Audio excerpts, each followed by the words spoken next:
Bom dia, graças a Deus por mais este domingo do Senhor, onde nós, pela graça de Deus, nos reunimos para adorar e bendizer ao seu santo nome.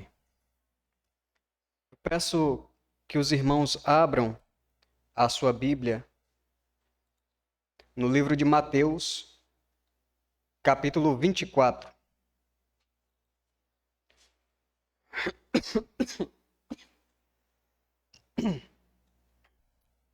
Mateus, capítulo 24. Por enquanto, mantenha a sua Bíblia aberta no texto. Meus irmãos, hoje nós vamos trazer alguns aspectos que dizem respeito à realidade da evangelização ao longo da história.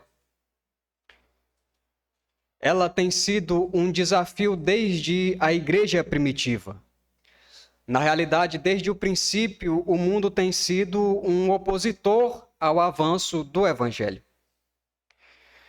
Embora isso nunca tenha impedido o trabalho e o avanço da igreja, a resistência que o mundo tem também não pode ser desconsiderada pelos cristãos. Principalmente quando nós atentamos para a história, nós vamos olhar para o passado, nós vamos entender o nosso presente e assim nós vamos fazer projeções para o futuro.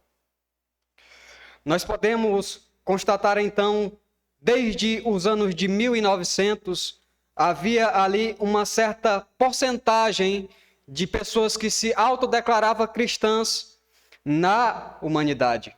E até ali, então, na história, quase 50% da população intitulava-se como cristão.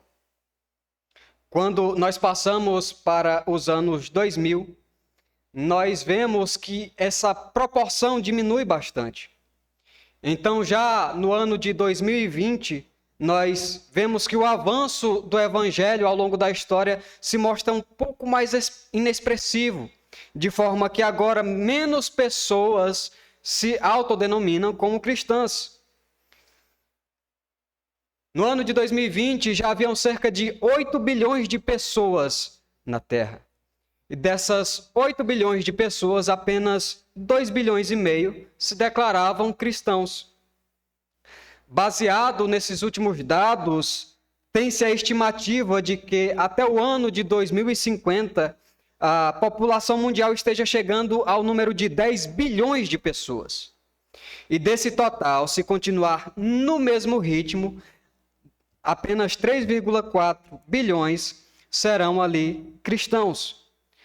Proporcionalmente falando, nós entendemos que ao longo da história o avanço tem sido lento, embora, de certa forma, ainda tenha avançado. Essa realidade está presente e ela não deve ser entendida como sendo absolutamente desanimadora para o cristão.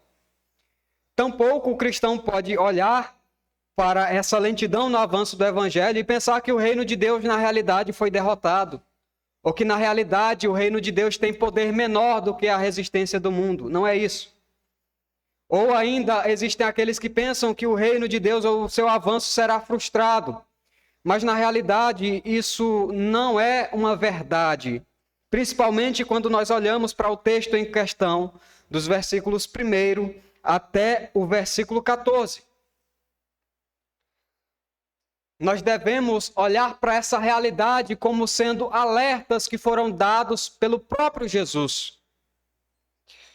Quando nós contemplamos a história, nós vemos que é uma realidade que dizia respeito ao tempo dos discípulos e continuou se perpetuando ao longo da história, ou melhor dizendo, se reproduzindo. É uma situação comum no que diz respeito ao avanço do evangelho. Então, nós olhamos para a igreja primitiva, nós olhamos para Cristo e nós podemos então ver mais clareza no que diz respeito aos dados que vão ali se construindo ao longo da história em relação ao avanço do evangelho. Então, contemplando o passado, olhando para a realidade ao longo da história, nós entendemos também coisas que acontecem nos dias de hoje. Preste atenção nas palavras de Jesus, versículo 1 ao 14. Mateus, capítulo 24, versículos 1 ao 14.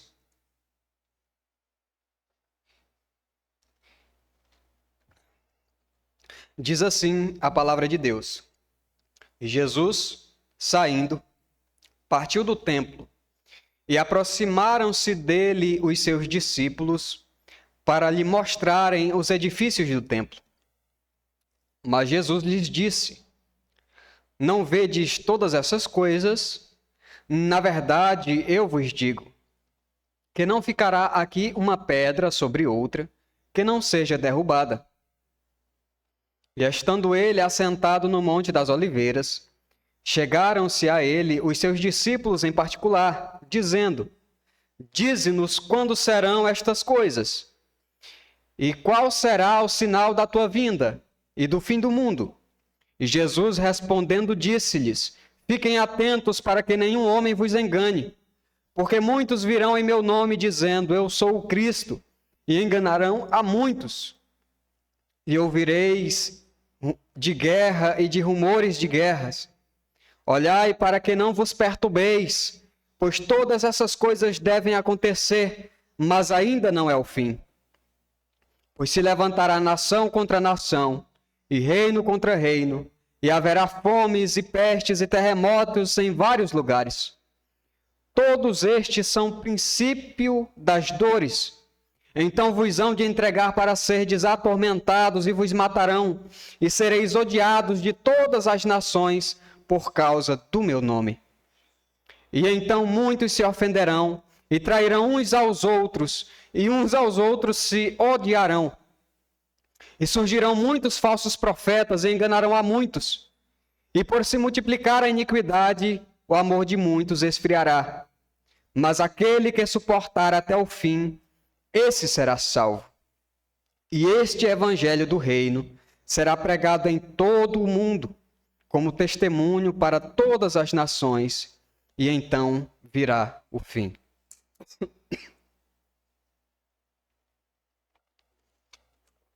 Essa passagem está localizada logo após uma longa e severa exortação que Jesus faz contra os falsos líderes. E é um dos trechos, na realidade, mais conhecidos de Jesus, como também um dos mais impactantes.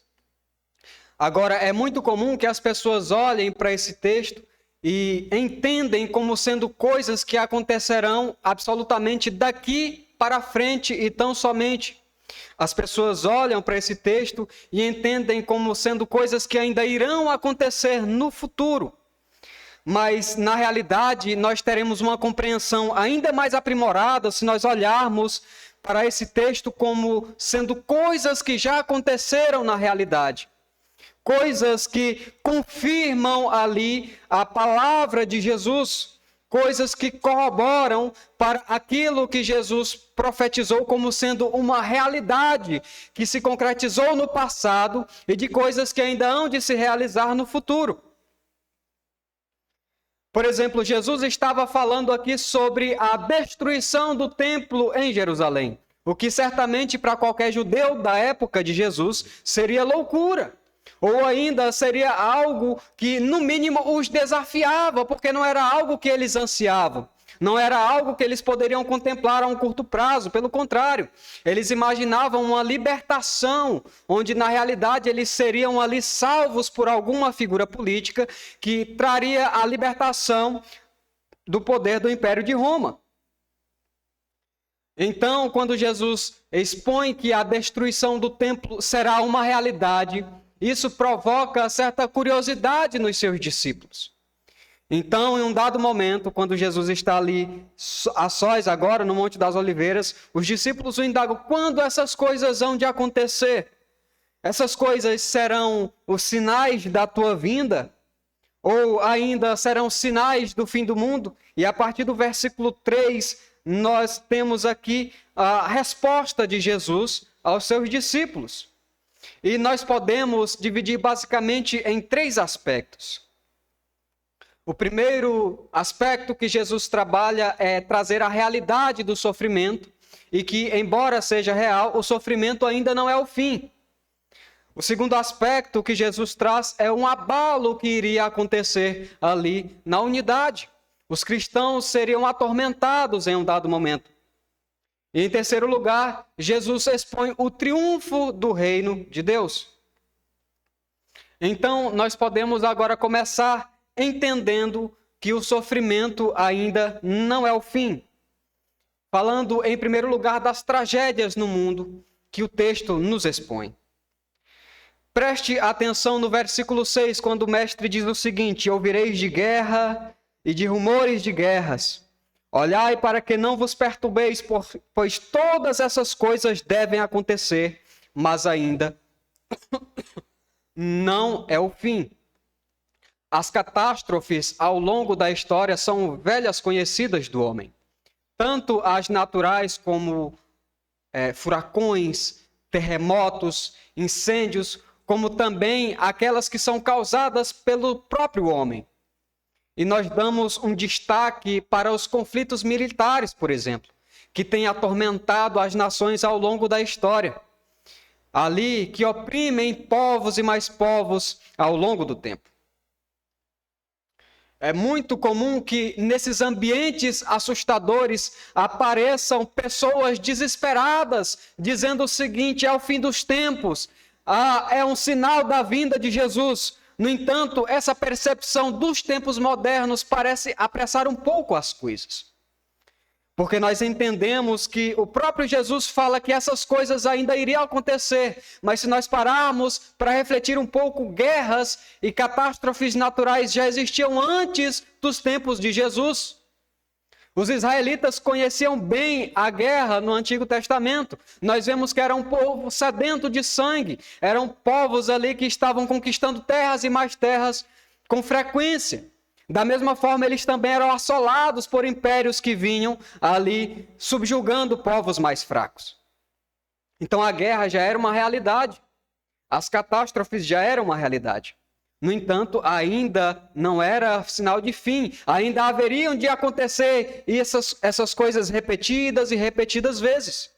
Mas essa fala de Jesus é muito específica. Na realidade, por exemplo, quando nós pensamos, nós entendemos aqui que o Senhor está discorrendo sobre eventos que especificamente antecederiam a destruição do templo. Então, a guerra era um desses sinais. Os judeus foram subjugados por impérios poderosos ao longo da história. No Antigo Testamento, nós vemos ali o Império Babilônico subjugando a antiga Israel. Nós vemos também ainda o Império Assírio os dominando. Naturalmente, isso provocava um aspecto ou um sentimento de revolta nos judeus, que mais tarde culminou em rebeldia. Nos tempos de Jesus não foi diferente. Ainda pouco antes, nós temos, por exemplo, um evento histórico que ficou conhecido como a Revolta dos Macabeus, onde judeus ali se levantaram contra o governo que os dominava. Um pouco mais à frente, agora, mais uma vez, os judeus desencadearam uma outra rebelião. Dessa vez, tendo início no ano de 63 depois de Cristo. O que ficou conhecido na história como a Grande Revolta Judaica. Os judeus ali estavam cansados ali da opressão do Império Romano e de pagar impostos, o que resultou em agressão tanto às figuras ali governantes como também a cidadãos romanos. O que levou inevitavelmente a uma mobilização das tropas do Império, que foram ali lideradas por Tito. E que, então, ao sitiarem Jerusalém, provocaram, aí sim, no ano de 70, finalmente, a destruição do templo e das muralhas de Jerusalém, tornando, assim, reais mais do que nunca as palavras de Jesus, mostrando a autoridade que o Filho de Deus tinha sobre a história. Aliás, não apenas tinha, como tem. Quando Jesus diz o templo será destruído, para os judeus é loucura. mas foi uma realidade.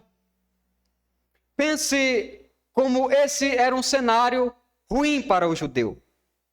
Eles almejavam independência.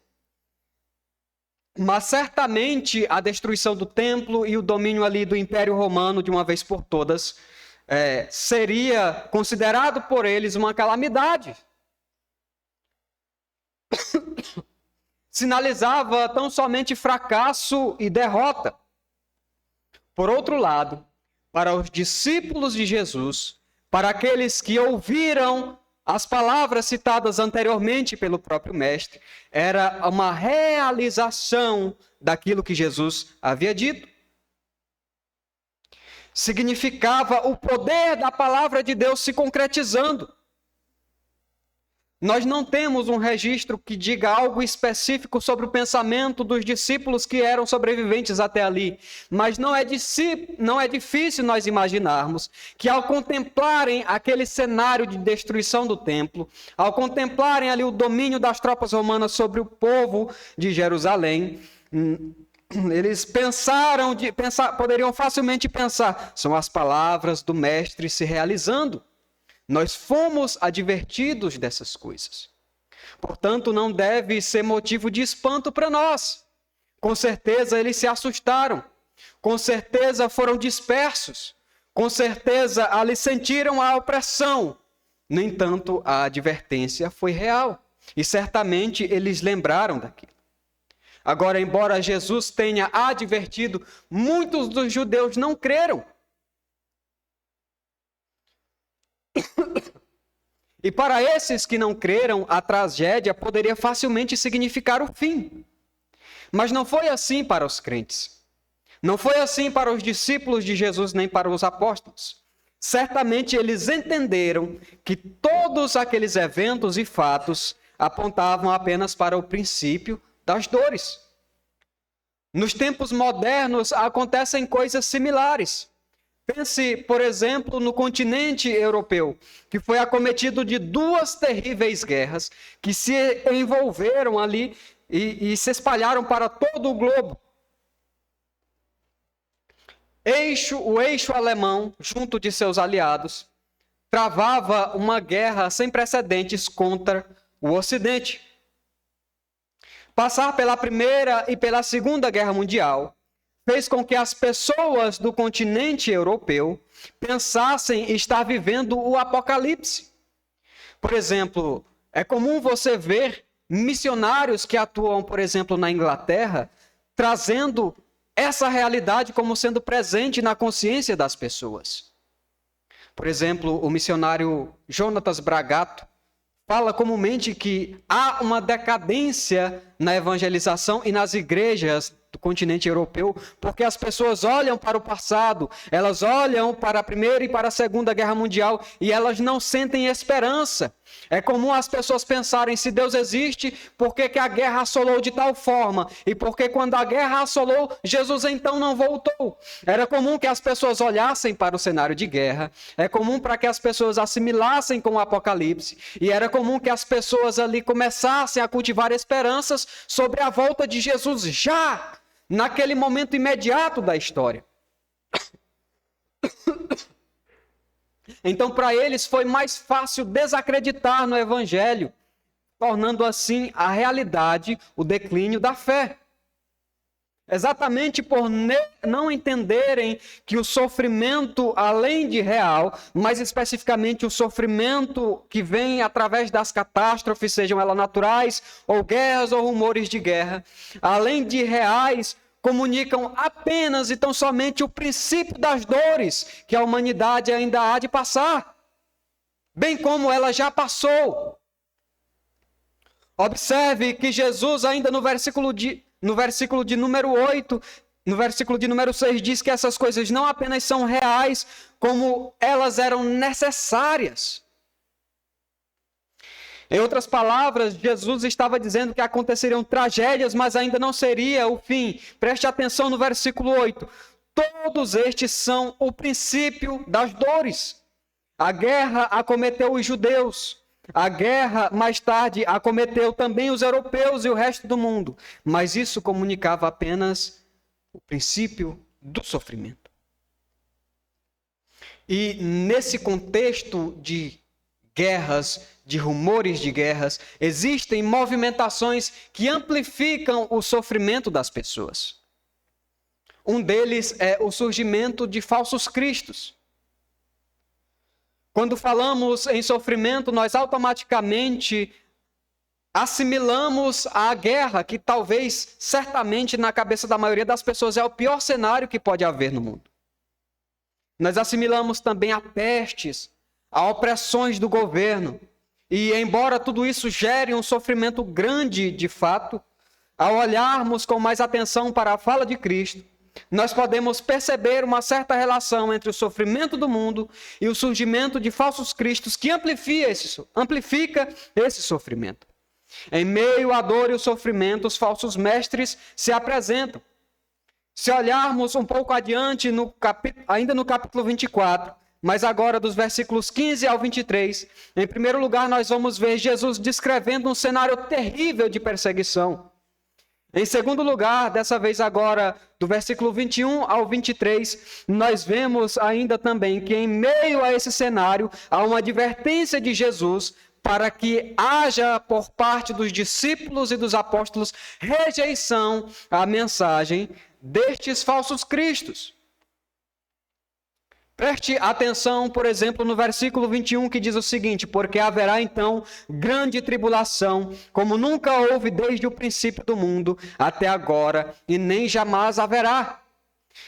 Versículo 23, então, se algum homem vos disser, eis que o Cristo está aqui, ou ali, não acrediteis.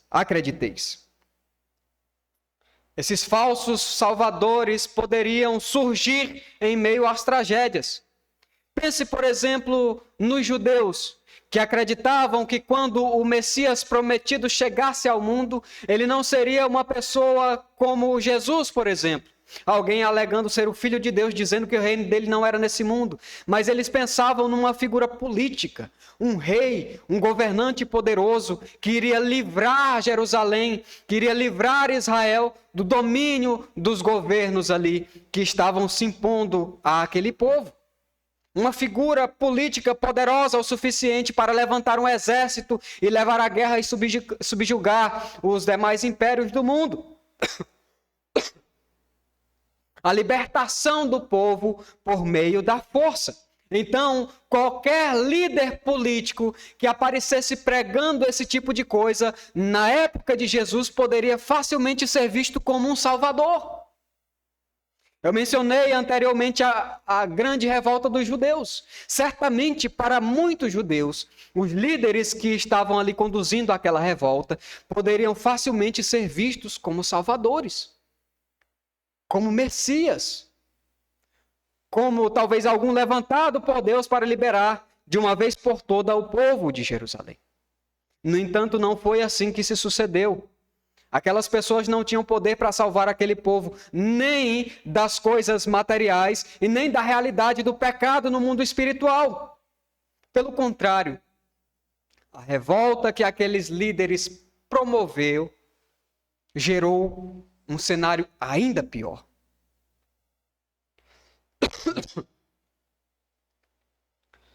Na realidade, aqueles homens não conseguiram salvar Israel nem Jerusalém da catástrofe, da tragédia da destruição do templo.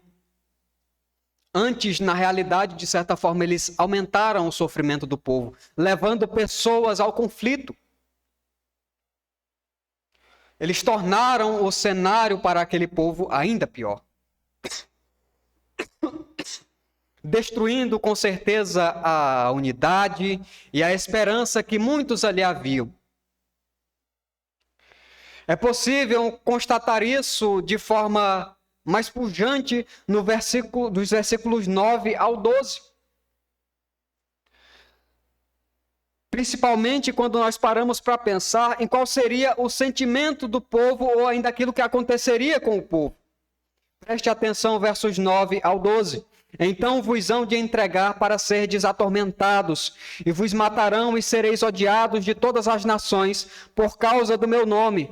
E então muitos se ofenderão e trairão uns aos outros, e uns aos outros se odiarão, e surgirão muitos falsos profetas e enganarão a muitos.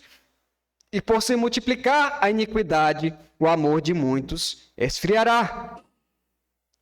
A presença de falsos líderes apresentando-se como salvadores reforça como reforçou o sofrimento do povo de Deus.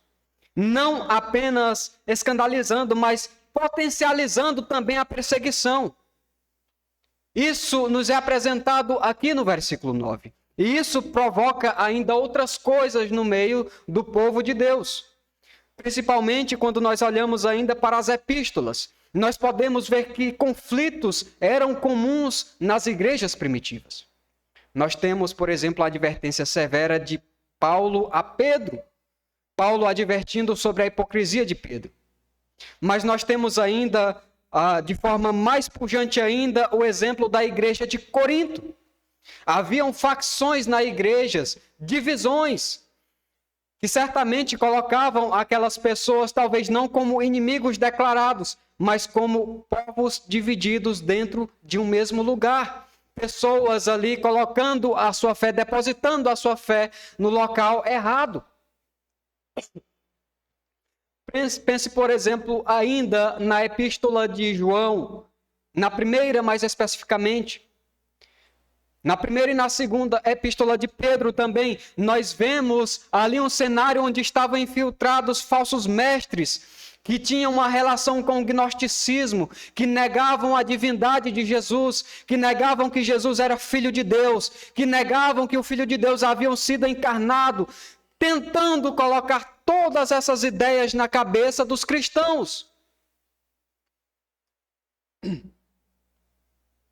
Então, a presença de falsos cristos, a presença de falsos mestres e a divisão dentro da igreja, bem como as ideias serem suscetíveis aos irmãos, era uma realidade do povo de Deus. Era uma realidade dos cristãos primitivos. E isso trazia um abalo à unidade, de certa forma. Pense, por exemplo, num contexto de perseguição. Tornar-se cristão é adquirir de imediato a garantia de sofrimento. Ser leal ao evangelho certamente custa a paz. Nós podemos constatar isso em primeiro lugar, olhando para o versículo 9 que nós acabamos de ler.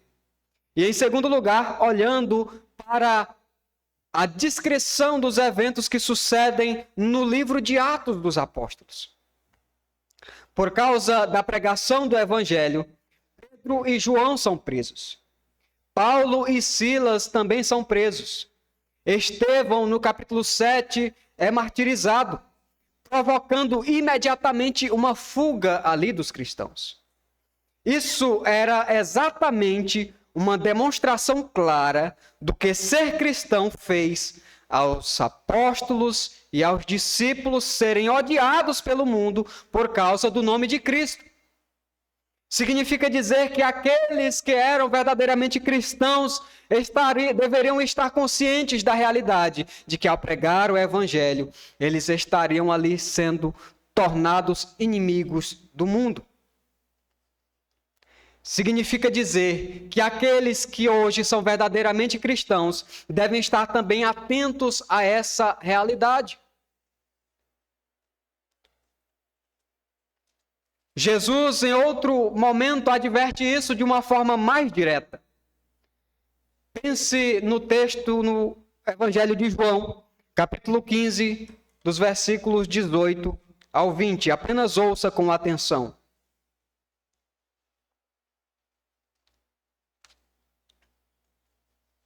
João, capítulo 15, versos 18 ao 20. Se o mundo vos odeia, sabei que me odiou antes de odiar a vós. Se fosseis do mundo, o mundo não amaria o que era seu. Mas, porque não sois do mundo, Antes, eu vos escolhi do mundo, por isso é que o mundo vos odeia. Lembrai-vos da palavra que eu vos disse: o servo não é maior do que o seu senhor. Se eles perseguiram a mim, também perseguirão a vós. Se guardaram a minha palavra, também guardarão a vossa. E veja só que curioso. Às vezes, as pessoas se atêm a uma passagem isolada e fazem uma aplicação equivocada, completamente. Um exemplo claro disso ocorreu no outro dia no seminário. O reitor convocou 2 homens ali para subir ao teto e fazer alguns reparos. E um deles era pedreiro. E ele trouxe um que na cabeça dele era tão somente auxiliar. E em um dado momento ele deu uma ordem a esse auxiliar. E esse auxiliar questionou tal ordem. E o pedreiro disse assim: rapaz, me obedeça. A Bíblia diz que o servo não pode ser maior do que o seu senhor. Mas essa ideia é completamente equivocada, porque o texto não está falando de submissão de mim a você, ou de você a mim, ou de um patrão ao empregado. Não. Essas palavras de Jesus dizem respeito a um outro aspecto. Mais especificamente ao que Jesus, sendo rei, sendo Senhor, sendo filho de Deus, foi perseguido e foi odiado. Da mesma forma, aqueles que o seguiram posteriormente também foram perseguidos e odiados.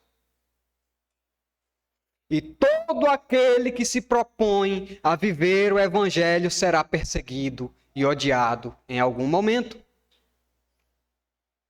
Observem, por exemplo, em alguns lugares do mundo, as autoridades impondo leis que extrapolam as ordenações de Deus, que corrompem os mandamentos de Deus. Pensem, por exemplo, em leis como o aborto, que dão a possibilidade para que as pessoas assassinem os inocentes e ali contrariam diretamente o mandamento do Senhor. Pense, por exemplo, também no escárnio que fizeram com o Senhor na abertura das Olimpíadas. Pensem nas instituições de ensino que utilizam vertentes ideológicas para ludibriar a cabeça das pessoas a irem contra o Evangelho. Não há dúvidas de que o Evangelho é perseguido pelo mundo. Não há dúvidas de que isso aconteceu na vida de Jesus. Jesus sofreu oposição. Os apóstolos e os discípulos também sofreram oposição.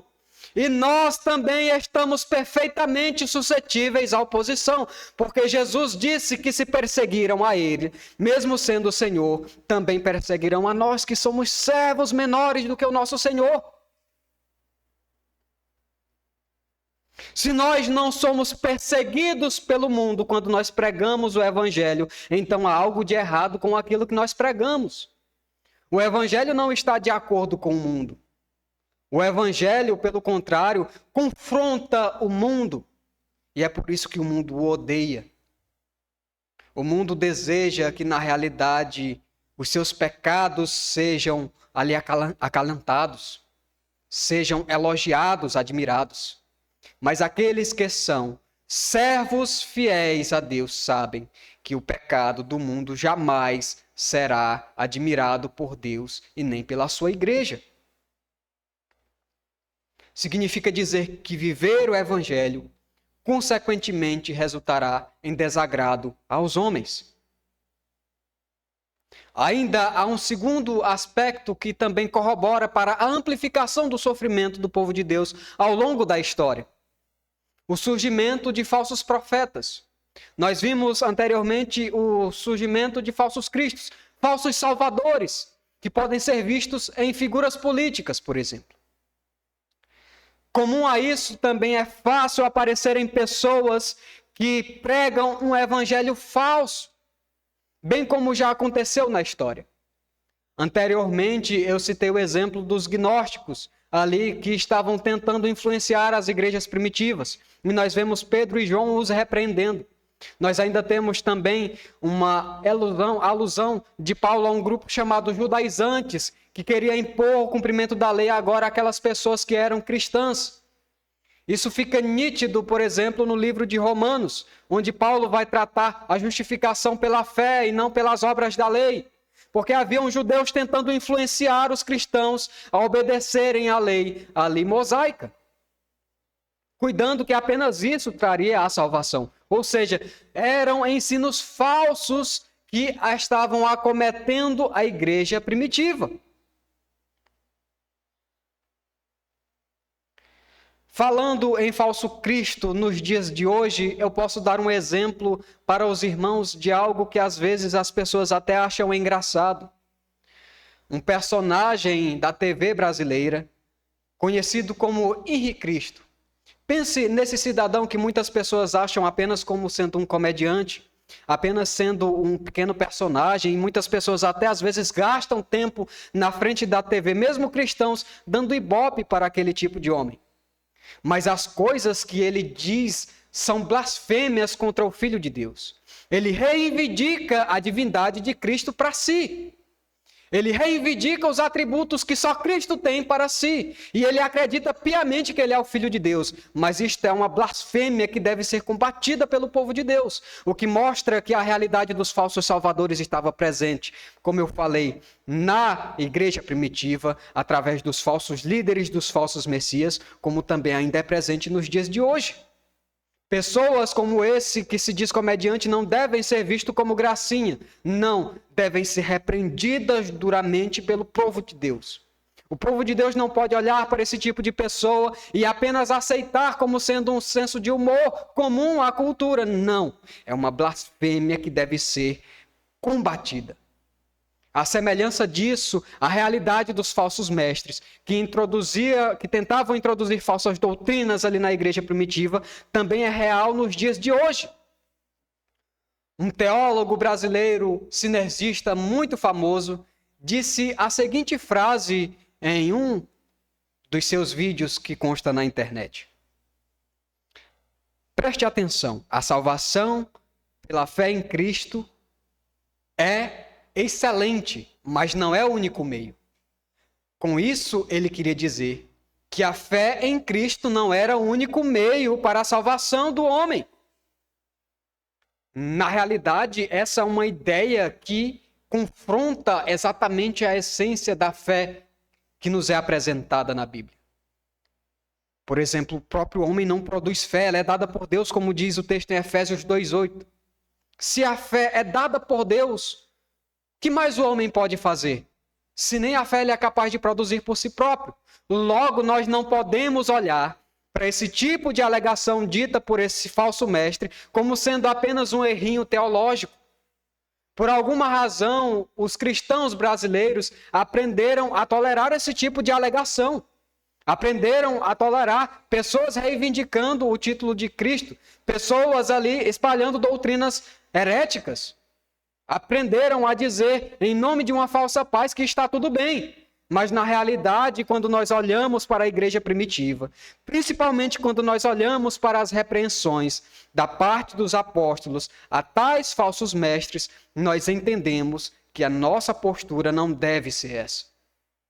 Os cristãos, ao longo da história, rejeitaram e combateram as falsas doutrinas, bem como os falsos mestres. E hoje nós devemos tomar isso como exemplo e fazer de forma semelhante.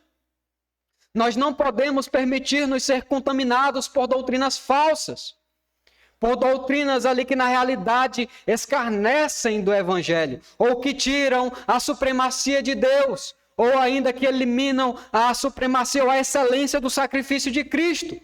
Qualquer coisa que diminui ou que anula a excelência da obra de Deus, a excelência do ser de Deus deve ser duramente combatida pelos cristãos.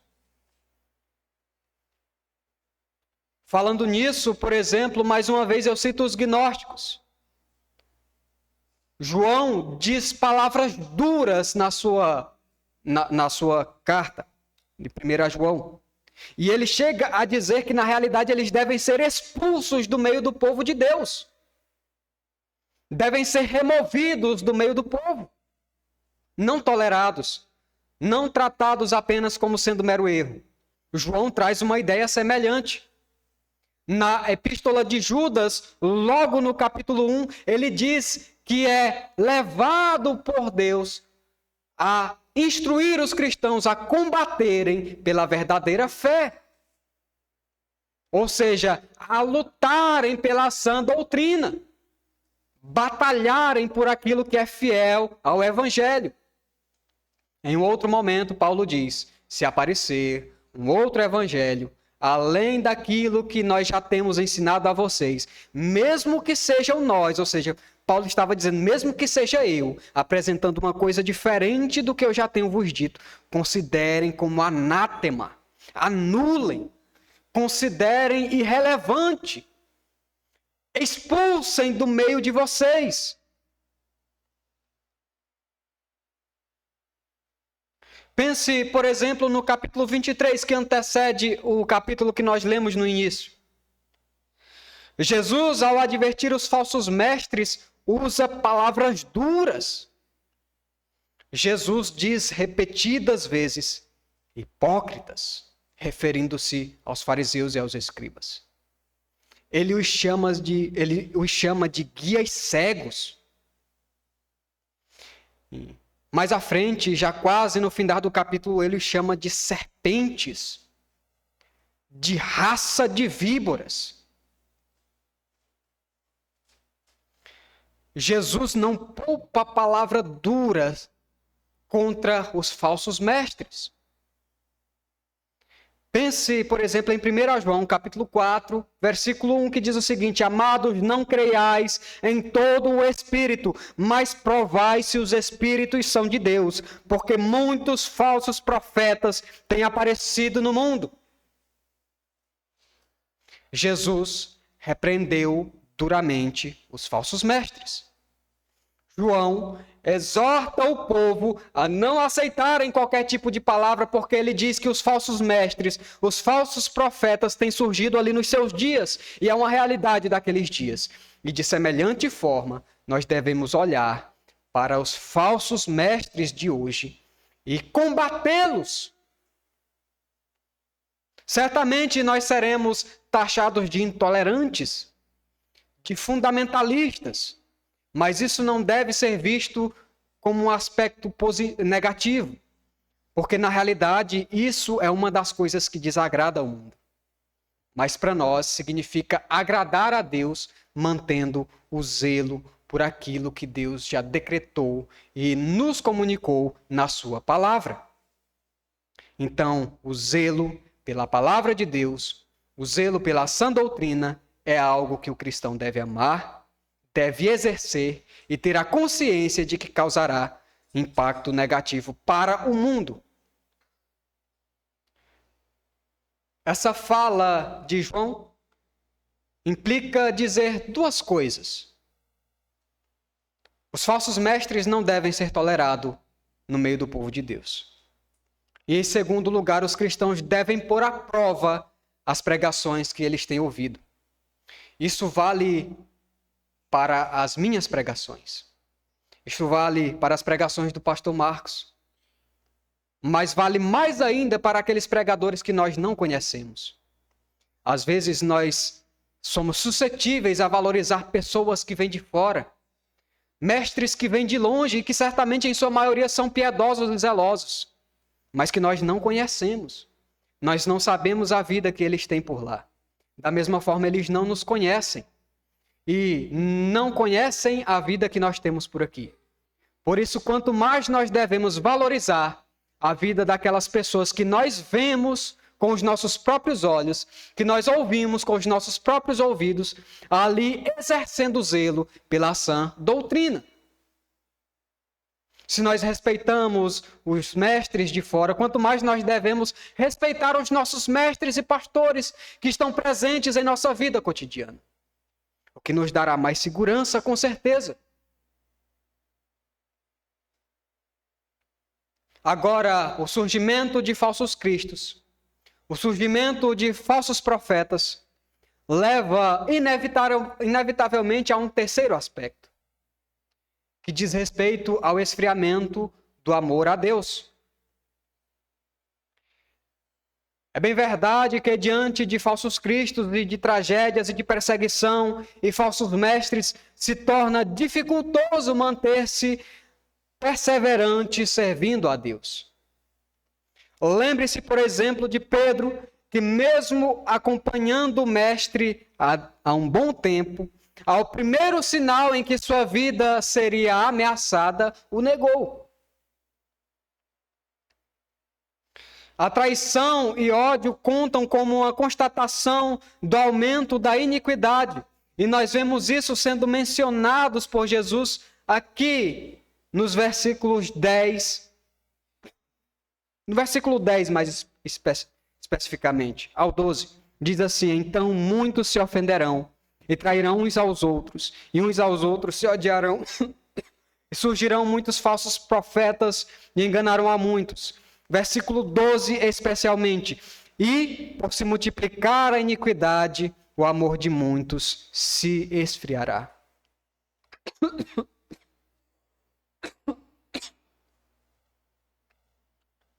Ao contemplar a maldade no mundo e a apostasia, muitos se entristeceram e abandonaram a fé ao longo da história. Por exemplo, nos dias de hoje é comum você ver pessoas, a saber, principalmente os ateus, questionando se Deus é bom, porque há tanta maldade e tragédias no mundo, porque então há tantos pastores desonestos, porque então existem pessoas fazendo escárnio, reivindicando o título de Cristo para si. E muitos que antes faziam a obra do Senhor com zelo, agora passam simplesmente a parar. Ou aqueles que não param completamente, começam a enfraquecer, a tornarem-se menos frequentes, a tornarem-se instáveis. Ou ainda a diminuir drasticamente a sua dedicação no serviço, ou ainda na sua expressão de amor a Deus. Cabe nos lembrar da fala de Jesus: no mundo tereis aflição, mas tem bom ânimo, eu venci o mundo. O cristão é proibido de esfriar o seu amor a Deus por causa dos sofrimentos do mundo. Antes, eles devem entender que aquele que é verdadeiramente cristão persevera até o fim, o que nos leva a um outro ponto a ser abordado. E é o último ponto desta manhã. O cristão deve olhar para o triunfo do reino de Deus. Ele deve pensar que o surgimento de falsos cristos, o surgimento de falsos mestres, ainda a amplificação do sofrimento que tudo isso culmina, que traz guerras, que traz pestes, não deve ser o fim. O cristão deve ter esperança. E nós temos boas razões para cultivar essa esperança. Preste atenção no que Jesus diz no versículo 13. Mas aquele que suportar até o fim, esse será salvo. Nós precisamos dar uma atenção especial a esse versículo, dado o fato de que ele tem sido mal interpretado por muitos ao longo da história da igreja. Isso se deve ao fato de que é comum que as pessoas se prendam a palavras isoladas dentro do texto, palavras específicas, esquecendo que esse texto está dentro de uma frase, que está dentro de um contexto, que está dentro de um capítulo, dentro de um livro e que traz uma informação muito maior. Na realidade, o cristão deve levar em consideração as passagens bíblicas que dão luz ao texto em questão. E aí é onde entra aquela regra básica que todo mundo já ouviu do seu pastor pelo menos uma vez: a Bíblia é quem interpreta a Bíblia. A problemática que se desenvolve muito em torno desse versículo se dá na questão se o crente perde ou não a salvação. Se colocássemos como sendo uma pergunta, a resposta seria 1000 vezes não. Esse texto não está falando de perda de salvação. Lembra que o contexto é de uma perseguição violenta que se iniciaria e provocaria o esfriamento do amor. Se olharmos um pouco mais à frente, nós vamos encontrar o seguinte no versículo 24: porque hão de surgir falsos cristos e falsos profetas, e farão tão grandes sinais e maravilhas que, se possível fora, enganariam até os eleitos. Preste atenção nessa expressão contida aqui dentro desse versículo. Se possível fora. Como as pessoas dizem comumente, um se muda muita coisa na história.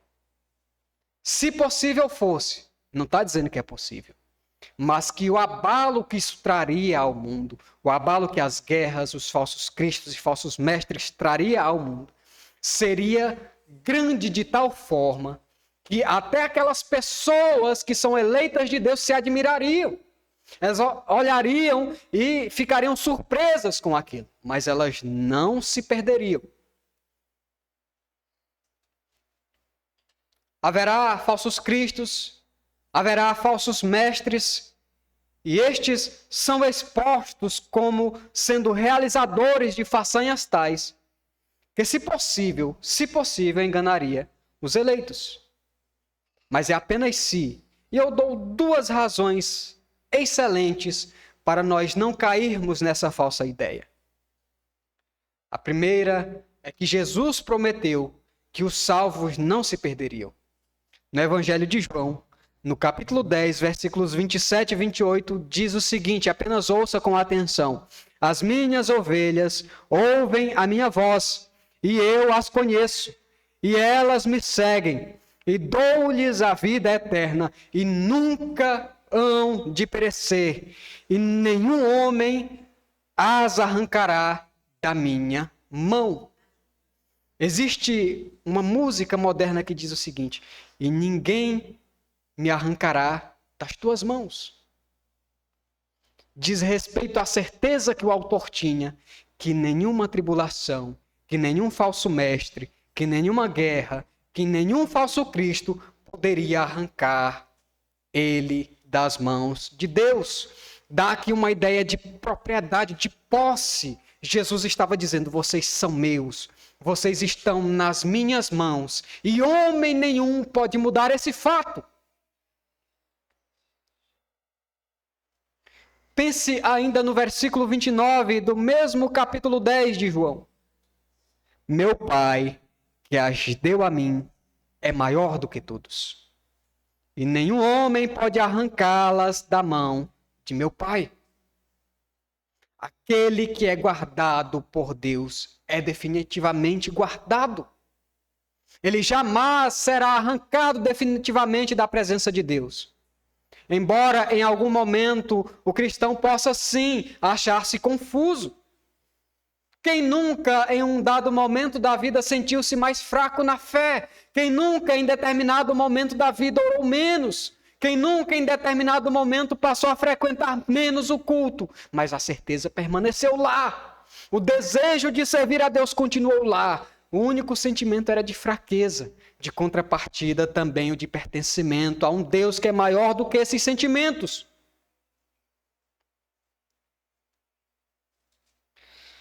Esses versículos 27 ao 29 de João comunicam duas coisas preciosas para nós.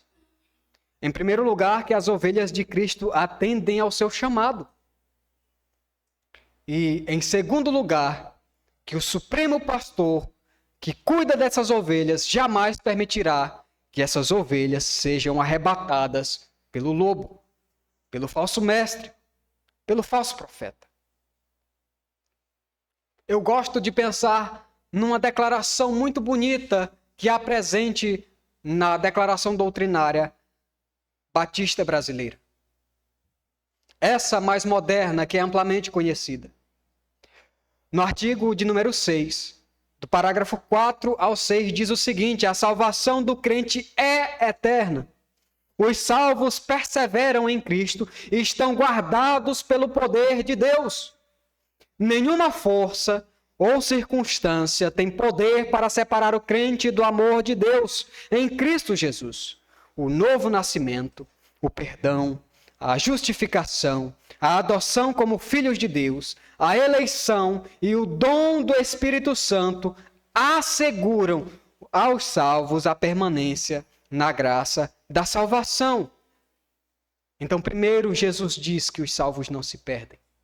A nossa Confissão Batista de 1689 garante que o salvo não se perde. E também essa declaração, embora seja diluída, embora seja mais simples, garante também a todo aquele que crê piamente no sacrifício de Cristo que o crente não tem a salvação arrancada da sua vida. Aquele que é crente verdadeiramente é seguro por Jesus. Agora, vamos pensar mais uma vez no relato do livro de Atos. No capítulo 1, no versículo 8, Jesus diz aos seus apóstolos e discípulos que eles receberiam poder do céu para pregar o evangelho em todo o mundo, mesmo que significasse a perda da vida. A palavra testemunha ali no original diz respeito à palavra martíria, que é de onde nós tiramos o termo mártire. Logo após a descida do Espírito Santo, há uma atividade explosiva da pregação do Evangelho sendo exercida pela igreja. Essa pregação se dá no convite dos pecadores, no convite ao arrependimento para os pecadores. Até aí, apesar de certa oposição, a igreja ainda gozava de relativa paz. Mas logo adiante nós vamos ver que o cerco passa a fechar para os apóstolos e para os discípulos. Como eu mencionei anteriormente, a prisão começa a se manifestar, as ameaças.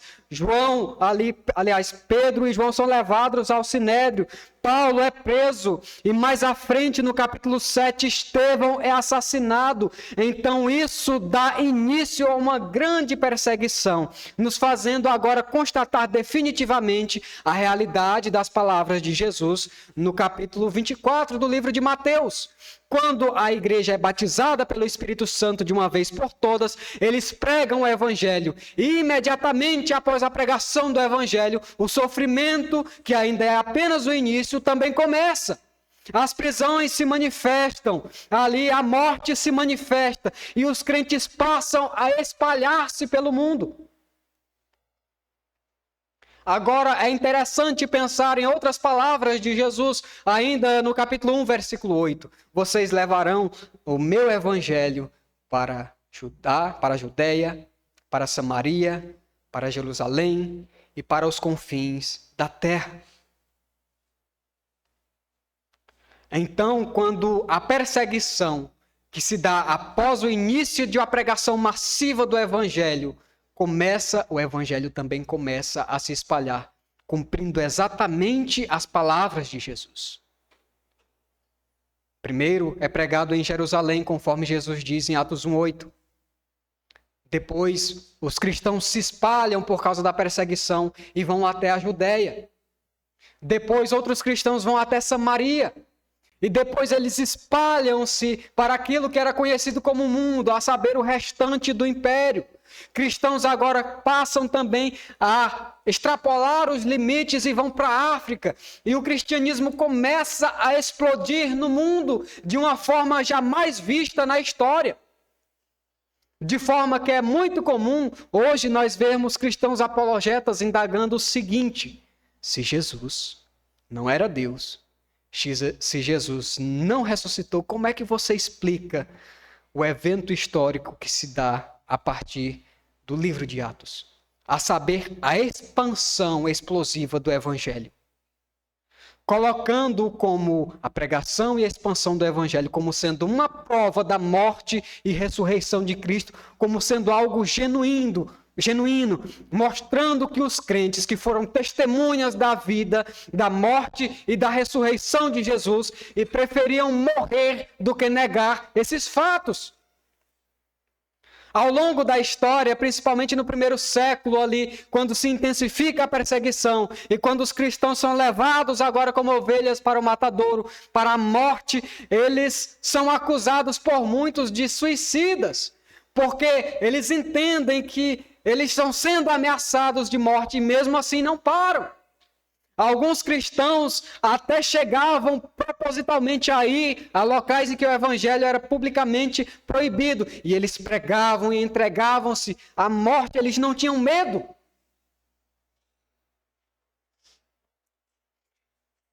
Então, nós entendemos que o evangelho foi comunicado à nação a custo de sangue, em primeiro lugar, de Cristo. Em segundo lugar, dos apóstolos e dos discípulos. E essa realidade tende a continuar. Por exemplo, há um fato de que nos parece muito distante por causa da realidade confortável que nós temos. Mas na Coreia do Norte, o cenário cristão parece cena de filme. Eu conheci um missionário chamado Evaldo, daqui de Teresina, que hoje está em Moita, Portugal, e que tem um contato porque ele mantém 2 missionários brasileiros na Coreia do Norte. E ele trouxe cartas desses missionários para nós uma certa vez na igreja em São Gonçalo. E nas cartas diziam que aqueles crentes pregavam ainda em cavernas, se reuniam em lugares imundos para adorar a Deus, para ensinar o evangelho. E como ainda a maioria não tem acesso aos textos bíblicos, veja só, eles são auxiliados pelos cristãos da Coreia do Sul, de uma forma bastante curiosa, enchendo balões com um gás mais leve do que o ar, que leva um livro estampado no balão até o outro lado da fronteira. Quando esse balão cai, os cristãos pegam e levam para as cavernas para lerem publicamente a palavra de Deus e para também ali cultuarem ao Senhor. E o fato da realidade dessa perseguição que mais causa espanto é que eles são assassinados quando são pegos. Cristãos que têm a sua vida roubada por amarem a Deus e por pregar o evangelho. Jesus foi perseguido e morto e triunfou com a sua ressurreição. Os discípulos e os apóstolos foram perseguidos e mortos por causa do seu amor a Deus, por causa da pregação do evangelho. E em algum momento da nossa vida, nós podemos também ser submetidos a essa realidade. Nós hoje estamos confortáveis, mas nós não sabemos. A pergunta a se fazer é: será que se nós fôssemos colocados numa situação de tal forma que seríamos ali confrontados ou a deixar de pregar o evangelho por amor à nossa vida, nós teríamos essa mesma reação? Cabe a cada um responder para si. Mas pense, por exemplo, em Jesus. Mais uma vez, citando João 15,17, lembrai-vos da palavra que eu vos disse: o servo não pode ser maior do que o seu Senhor. Ele, o mestre, o seu Deus, foi perseguido. Mas apesar da perseguição, Jesus se manteve obediente a Deus e cumprir a sua missão. Pense em Mateus 5,17, que diz o seguinte: não penseis que vim para destruir a lei ou os profetas. Eu não vim para destruir, mas vim para cumprir, para exercer. João 6,38 diz o seguinte: porque eu desci do céu não para fazer a minha própria vontade, mas a vontade daquele que me enviou. Essas 2 passagens nos mostram a seriedade com que Jesus levou a sua missão. Obediência perfeita e cumprir aquilo que Deus ordenou, mesmo que custasse a sua vida. Obediência e cumprir aquilo que Deus ordenou. A missão que Deus ordenou a Jesus, a saber, morrer pelos pecados dos eleitos. Nós podemos pensar agora no triunfo que é o evangelho quando nós olhamos para todo esse cenário. Cristo foi morto, mas ele ressuscitou. Os discípulos foram mortos, os apóstolos foram mortos. Eles ainda não ressuscitaram à semelhança de Cristo. Mas com certeza eles morreram, entregaram a sua própria vida, crendo piamente nessa promessa de Deus. Nós ressuscitaremos com ele. Ele nos prometeu e ele cumprirá. Significa dizer que mesmo sob severa perseguição, mesmo sob a ameaça da morte, a igreja não parou de cumprir com a sua missão ao longo da história. É muito fácil, por exemplo, uma calamidade acontecer num lugar e acabar com uma instituição e ela nunca mais se reerguer. Mas ao longo da história, o povo de Deus foi perseguido, foi morto, foi humilhado, porém não parou.